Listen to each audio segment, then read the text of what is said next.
Hi, I'm Mina Seishmani here at the White House, where we just finished a really inspirational event on the Inflation Reduction Act, the prescription drug law, and the incredible impact that it's having for women in this country.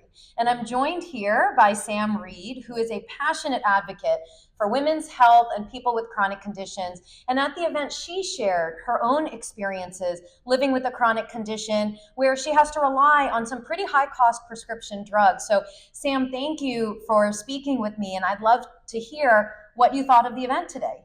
Of course. Thank you so much for having me.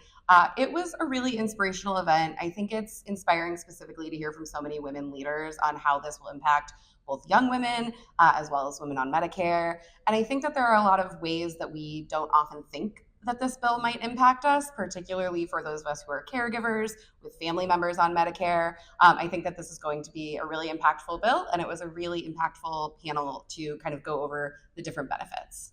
So in your mind, having lived with a chronic condition, having dealt with, high prescription drug costs, what strikes you as some of the most impactful and important parts of the law that will change people's lives? Absolutely. There is a ton in this law, but I think something that comes to mind for me is really the penalties that drug companies will incur from raising the price of a drug higher than the rate of inflation. And I think that that is something that people might not think about every day, but for someone like myself who is on a drug that costs $10,000 and that has gone up in price almost 50% since I started taking it, those increases from year to year can make a huge difference in someone's financial stability. And so that is going to be huge. And I think that there's a lot more we could talk about, but that is something that really stood out to me from this panel.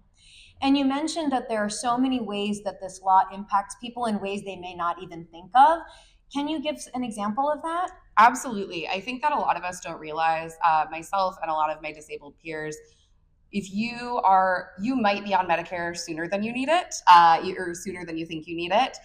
So there are a lot of folks who you might not think of who are on Medicare who are under the age of 65, but also just in the element of family costs, folks who are planning for the future. It is hard when you don't know how much you're going to have to spend on prescription drugs to plan for your future. And I think that this bill really goes to that and gives people a greater sense of security and breathing room.